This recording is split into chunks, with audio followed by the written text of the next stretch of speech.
la RTI et le PHGDS présentent La Côte d'Ivoire en marche. Mesdames et messieurs, bonsoir. Après la transformation de l'anacarde, nous allons nous intéresser aujourd'hui à la transformation du coton. Communément appelé l'or blanc, le coton est le quatrième produit agricole d'exportation après le cacao, l'EVA et la noix de cajou. Il représente 7% des recettes d'exportation de la Côte d'Ivoire. Vous le savez, en produit fini, nous utilisons de l'huile dans nos cuisines, nous portons des vêtements, des tissus, tout part du processus de transformation du coton-graine. Alors, immersion dans le secteur de l'or blanc avec le Conseil Coton Anacarde. Mais avant, votre rubrique, La Commune en marche.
Nous sommes à Boundiali, zone de moyenne production de l'or blanc.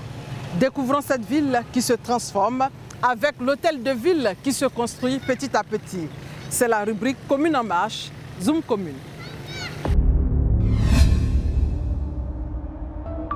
Boundiali, chef-lieu de la région de la Bagoué, à 100 km de la cité du Poro. Cette belle commune comprend 4 villages. La commune de Boundiali est en pleine mutation, une véritable transformation à tous les niveaux grâce aux actions du conseil municipal. Avant, à Boundiali, quand on venait nous parler, on nous mettait du sucre dans l'oreille. Mais aujourd'hui, le sucre est mis sur nos langues. Vous voyez, à Boundiali ici, aujourd'hui, le développement est parfait. Je ne peux pas vous dire à tel point les Boundialikas sont heureux parce que nous avons eu tout. Avant, il n'y avait pas d'électricité à Boundiali. Aujourd'hui, alhamdoulilah, l'électricité est là. Aujourd'hui, avant, il n'y avait pas de l'eau. L'eau est là aujourd'hui. Construction de l'hôtel de ville, de 6 établissements primaires, de 3 collèges de base 4 en phase d'achèvement, la construction d'un dispensaire au quartier Bélé, doté d'une ambulance médicale, le bitumage des voies, l'extension du réseau électrique, l'amélioration de l'adduction en eau potable, la réhabilitation de l'abattoir municipal. Boundiali a fière allure, mais reste des efforts à faire pour le bonheur total des Boundialikas, qui s'investissent dans la production du coton depuis des décennies.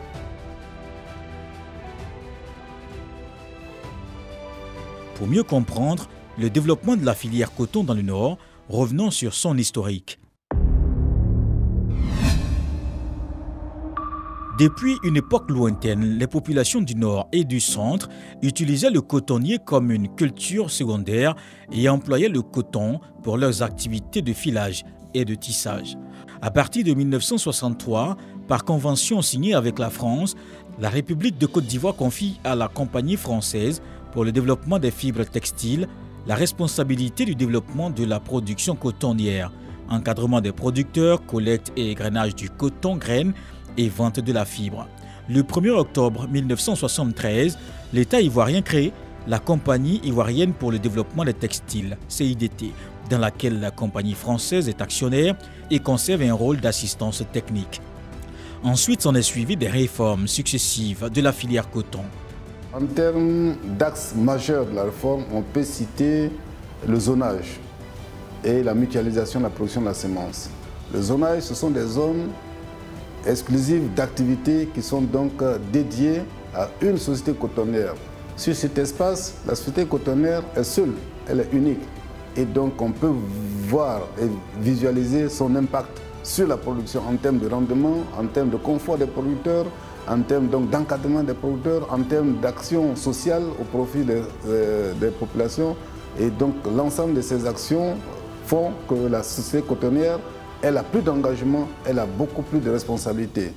Alors cela a permis donc de ramener l'ordre dans la filière coton. La réforme a permis donc de remettre chacun dans un espace dédié et cet espace lui est consacré et tous les producteurs qui sont dans cet espace travaillent avec cette société cotonnière.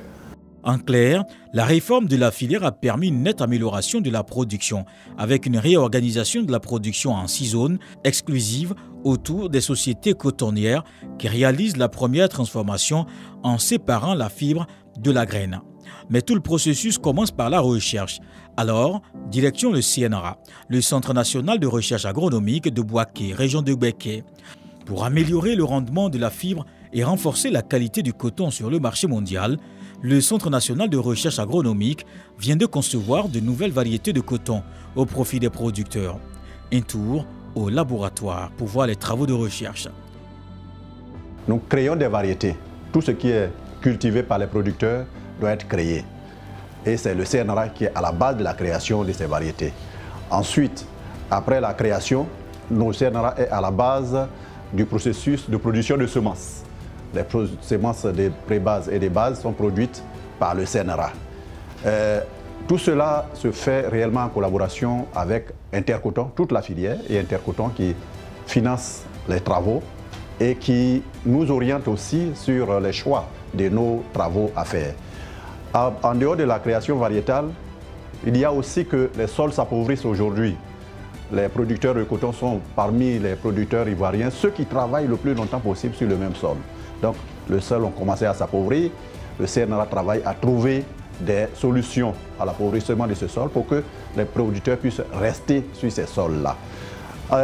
Il y a aussi que le coton, on l'a vu au laboratoire, le coton est attaqué par beaucoup de maladies, beaucoup d'insectes. Le CNRA a trouvé des voies de lutte contre ces insectes-là en proposant des produits qu'on doit utiliser, en proposant aussi la stratégie de lutte contre ces produits. Prenons la route des plants de coton, le village de Di, à 10 km de Korogo. Là se trouve une parcelle d'une superficie de 17 hectares. Lozeni est producteur de l'or blanc. Il a bénéficié de l'encadrement des agents de la compagnie Ivoire Coton. Aujourd'hui, sa production a augmenté grâce aux techniques mises en place par le CNRA. Il a plusieurs tonnes pendant la récolte. Satisfait, il explique le secret de sa réussite. Tu vis comme ça là. Maintenant, il y a déjà enlevé le coton. Voilà les pieds qu'elle a. Si tu as balayé ça là, on va le bourrer d'abord. Si c'est fini, on va semer les engrais et coton là, sec. Si tu as pousse là, on va faire engrais là-bas. 4 mois. Maintenant, on va pomper bien. Donc si tu as fini là, on va le côté, partir au champ. On va se trouver là-bas. Mais les chefs de zone, on va venir payer. Du lever au coucher du soleil en une chaîne qui part de la plantation et aboutit aux espaces de stockage, les graines de coton sont classées par catégorie, premier, deuxième et troisième choix. Ces innovations techniques sont enseignées aux producteurs de la filière coton par des sociétés d'encadrement de la culture du coton, dont l'objectif premier est de réduire les disparités de revenus entre le nord et le sud, d'accroître la production cotonnière et de propulser le coton ivoirien sur l'échiquier international. La formation se déroule sur des parcelles comme celle-ci. En fait, on la veut pratique. Donc la moyenne par groupe de formation, c'est 25, la moyenne. Parce qu'au-delà de ça, souvent le message ne passe pas.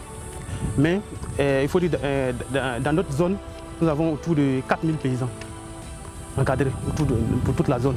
Et tous ces 4000 paysans doivent être couverts par les formations. Pour faire face aux activités de production et de commercialisation, les producteurs ont mis en place une fédération des producteurs de coton de Côte d'Ivoire pour défendre leurs intérêts et promouvoir la coopération. Quand quelqu'un a un problème de semences, il vient nous voir pour que nous, on parle à la société cotonnière pour que le producteur gagne son semence. Après les semences,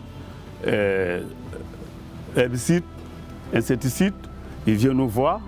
C'est nous, on l'aide pour qu'ils puissent avoir tous les besoins pour pouvoir faire sur le coton.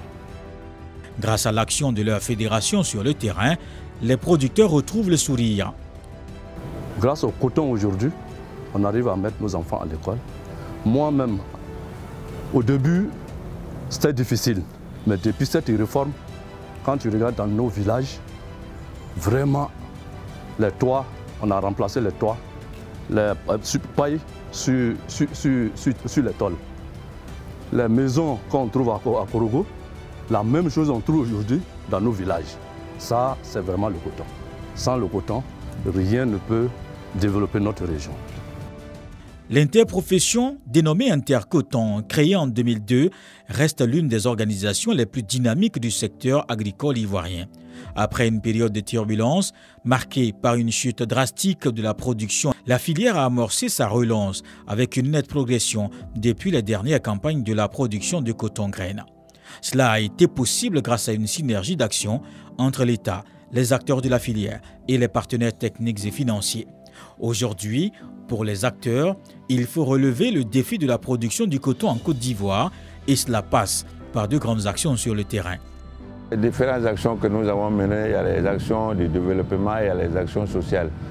Les actions de développement, bon, il y a le centre de classement qui est là. On a pu faire des CPSAM alors, pour pouvoir aider les producteurs pour l'évolution de la production du coton. Et en même temps aussi, on a essayé d'envoyer les drones alors, pour aider les producteurs pour la pénibilité du traitement. Voilà. Et on a bénéficié aussi d'un projet PESAC où on a fourni des bœufs aux producteurs. L'interprofession est constituée de 3 catégories d'acteurs que sont les producteurs, les égraineurs et les industriels de la 2e et 3e transformation, filature, impression et trituration de la graine.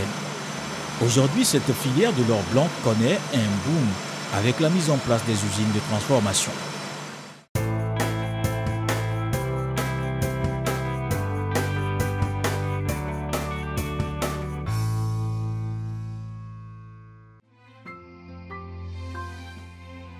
Le projet d'amélioration de la gouvernance pour la délivrance des services de base aux citoyens renforce la gouvernance économique pour une meilleure délivrance des services aux populations. Le PAGDS, ce sont des actions pour renforcer la passation des marchés publics, la délivrance des services dans l'éducation nationale, la gestion des contrats routiers, l'accès de tous aux services financiers. PAGDS, un projet du ministère de l'Économie et des Finances avec le soutien de la Banque mondiale. Infoline 27 22 59 84 25.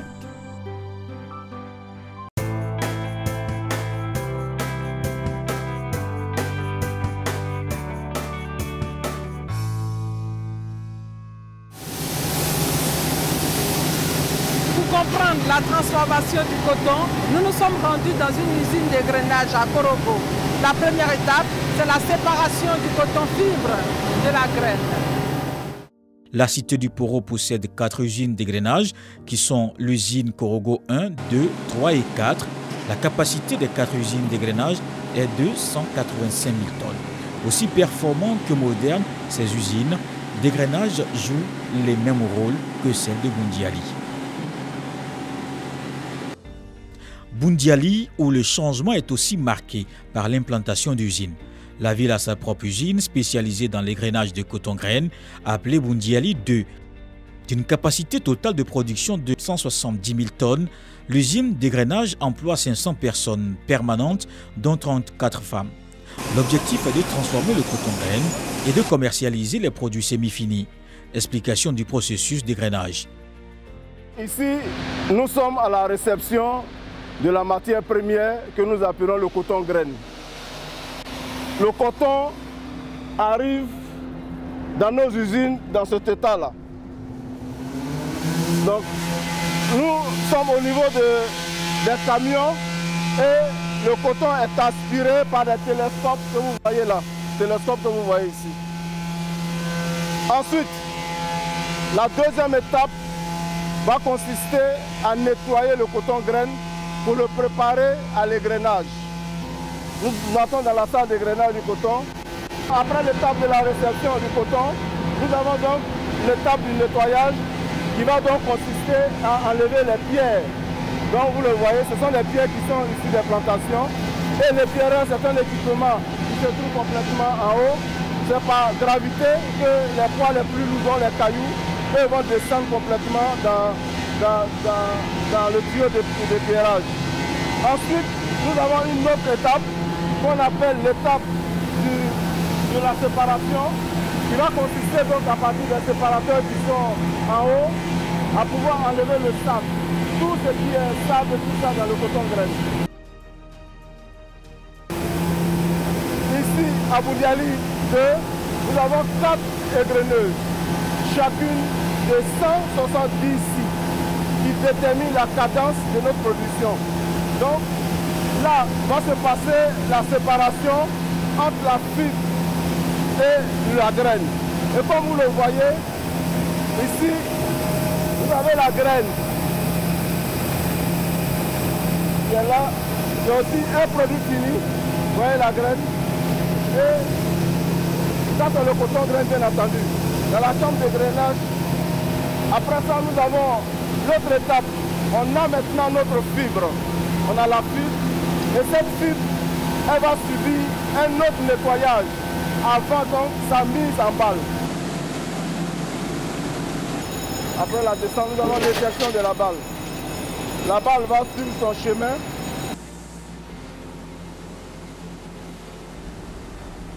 Là, la balle arrive là.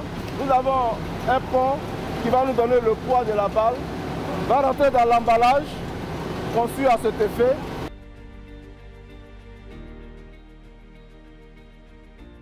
Logiquement, à partir de cette étape, nous avons une balle qu'on peut appeler un produit fini, mais il est encore temporaire. Il sera définitif lorsque l'échantillon nous reviendra de boîtier avec la longueur de soie et le type de tête. Je vais vous présenter maintenant la table d'échantillonnage.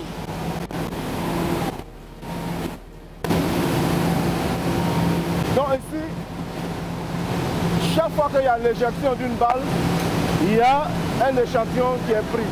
Normalement, qui doit faire 10% du poids de la balle. Donc si on a un échantillon environ de 20 kg, tout ça c'est mis en sache en lot de 50 et c'est envoyé à Boaké pour analyse.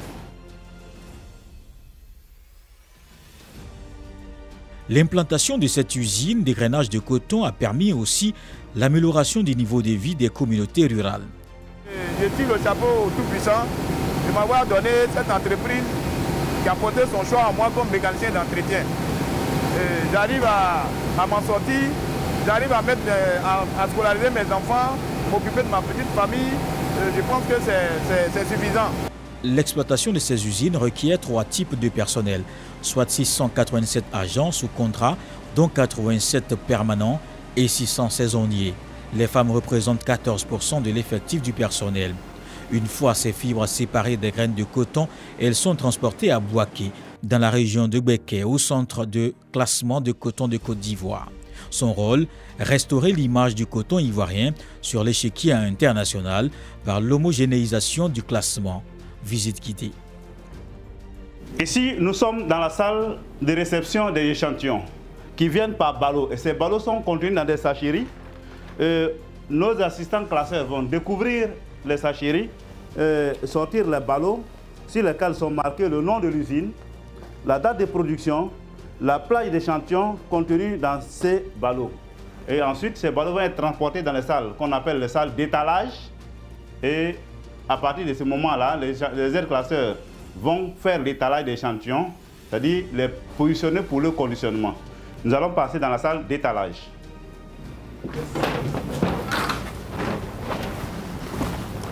Ici, nous sommes dans la salle d'étalage. Un assistant classeur va se charger de faire le déballage du ballot. Monsieur Koulibaly.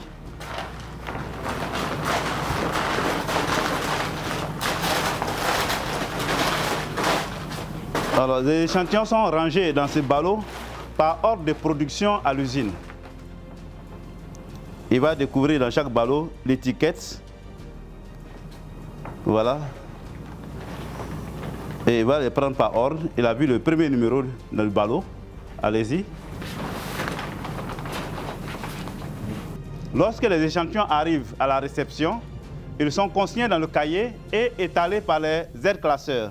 Ensuite, ils sont conditionnés dans la température de 21 degrés, plus ou moins 1, et au taux d'humidité de 65%, plus ou moins 2. Et ils doivent séjourner dans ces conditions au minimum 4 heures. Dans ce centre de classement coton de Côte d'Ivoire, nous allons jusqu'à 24 heures pour maximiser la relaxation des échantillons. Ensuite, on amène l'échantillon dans cette salle qu'on appelle la salle de classement manuel visuel. Manuel visuel parce que les opérations sont faites avec la main et à vue d'œil. Et donc, ce classement manuel visuel est fait par rapport des indicateurs que nous avons ici, qu'on appelle les types de ventes. Et donc, c'est en fonction de ces types de ventes que le coton est déterminé, la qualité du coton est déterminée. Par la suite, nous envoyons le résultat à l'usine pour être marqué sur les balles. Tant que le résultat du centre de classement n'est pas retourné à l'usine, cette balle ne peut pas être entreposée, encore moins, elle ne peut pas être vendue. Donc, tout le coton produit en Côte d'Ivoire est classé dans ce centre et dans cette salle. Après l'égrainage et la vérification de la qualité de la fibre de coton, passons à l'étape des produits finis. À ce niveau, il y a aussi le volet moderne et le volet artisanal. Ouaranéré, une petite localité de la région du Poro, a une marque déposée dans ce domaine. Ici, tout est fait de façon artisanale. Tout commence par les tricoteuses, ce geste quotidien de Fanta, assise sous l'arbre. C'est simplement impressionnant. Fanta est tricoteuse, fileuse depuis son jeune âge. Ce métier, c'est sa passion. Elle a hérité de ses parents. Elle tricote avec des doigts magiques, avec une telle habileté, avant l'envoi des fibres transformées chez les tisserands. Incursion. Vous avez la première étape de ce que nous on fait. Là, c'est l'égrainage du coton. Après l'égrainage, ça c'est la première étape. Après l'égrainage, on a le peigne qui sert à garder le fil qui rend le fil mou. Quand le fil est mou, elle fait le fil. Elle fait la filature maintenant. Ça, c'est la troisième étape. Après la troisième étape, on nous envoie, nous les hommes, les tisserands, on tisse. Maintenant, après nous, le fil, le pain tissé est envoyé aussi chez nos femmes qui font le tricotage, l'assemblage des bandes tissées. C'est ça qui fait des habits. Après ces habits, on a aussi des tailleurs qui sont de l'autre côté, qui les rassemblent aussi pour faire un produit fini que vous voyez. Voilà, tout ce qui est là, tout est fait à la main. Les tisserands, à leur tour, travaillent les fibres et le résultat est là.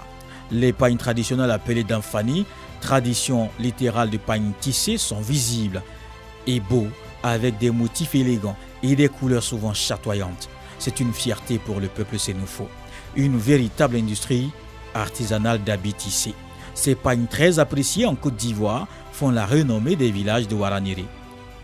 De l'industrie artisanale de Ouaranéré, retour sur Abidjan. Direction la zone industrielle de Yopougon pour voir une usine moderne de transformation des fibres de coton en produits finis. Depuis 1967, l'entreprise a su développer une expertise dans la fabrication des pagnes.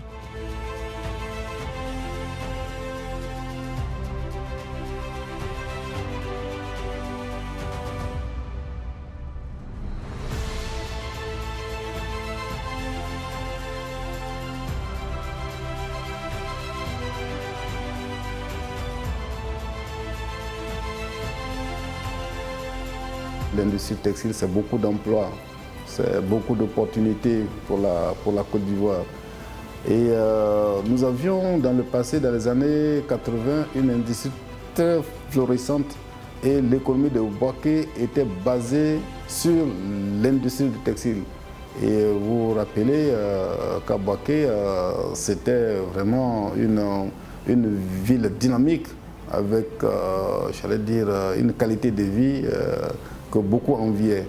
Malheureusement, en raison de contraintes diverses, en raison de facteurs divers, parmi lesquels on peut citer la contrebande, qui malheureusement a impacté négativement donc, notre industrie, qui aujourd'hui est en souffrance.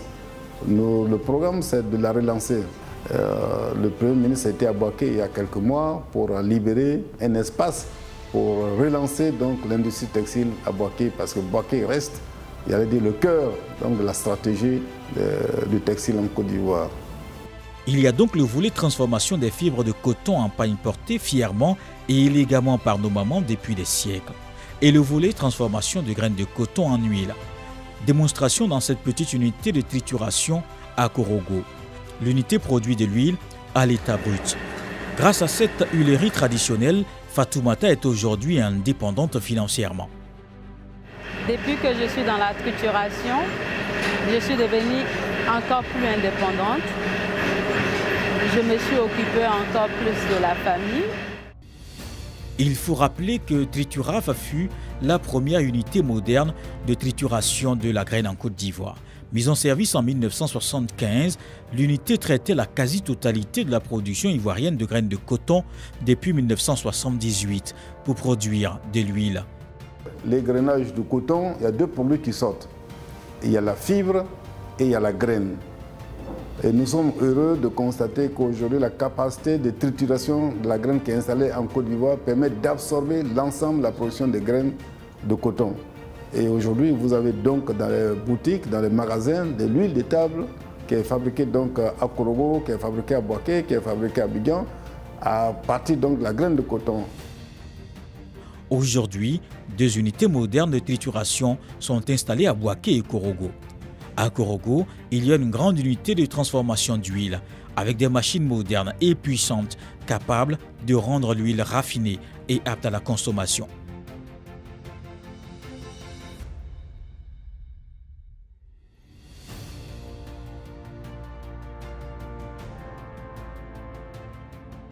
La Côte d'Ivoire compte 5 sociétés cotonnières en activité avec 15 sociétés d'égrainage. Aujourd'hui, le secteur de l'or blanc se développe, mais reste des défis à relever pour que la Côte d'Ivoire devienne le champion africain du coton. En 2020, la filière a bénéficié de pratiquement 21 milliards de soutien, de subventions du gouvernement, je dis bien du gouvernement. Et alors, c'est un complément de prix que le gouvernement apporte chaque année pour permettre aux producteurs d'avoir donc un gain qui leur permet donc de rester, j'allais dire, fidèles à la cotonculture. C'est tous ces éléments qui ont permis à la Côte d'Ivoire aujourd'hui l'augmentation du nombre de cotonculteurs. Et par conséquent, l'augmentation des superficies, l'augmentation du rendement nous permettent aujourd'hui d'avoir des rendements qui sont le double de ce que nous avions donc au sortir de la crise. Et une production, j'allais dire, record que nous n'avons jamais atteint dans le passé lors de la campagne 2021-22. Les perspectives, c'est vraiment la relance de l'industrie textile. Vous savez, dans le domaine agricole, toutes les productions doivent être vendues. J'allais dire, quand elles sont vendues avant la production, c'est le meilleur schéma possible. Et avoir une industrie textile chez nous, c'est la garantie donc d'une filière pérenne. Et nous avons beaucoup d'atouts pour relancer cette filière.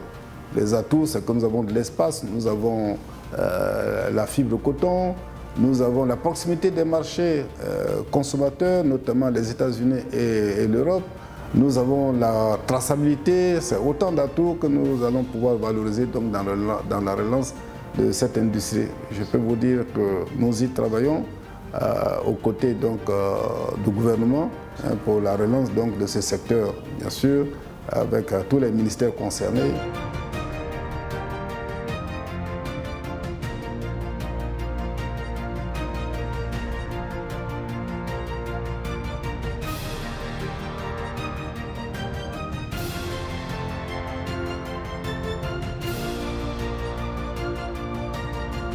Le gouvernement ivoirien entend gagner ce pari. Aujourd'hui, il faut le dire, le gouvernement ivoirien planifie de faire du secteur de l'or blanc le premier de l'Afrique de l'Ouest. C'était donc votre magazine La Côte d'Ivoire en marche, réalisé par Cissé Images. Merci de votre fidélité, merci de nous faire confiance.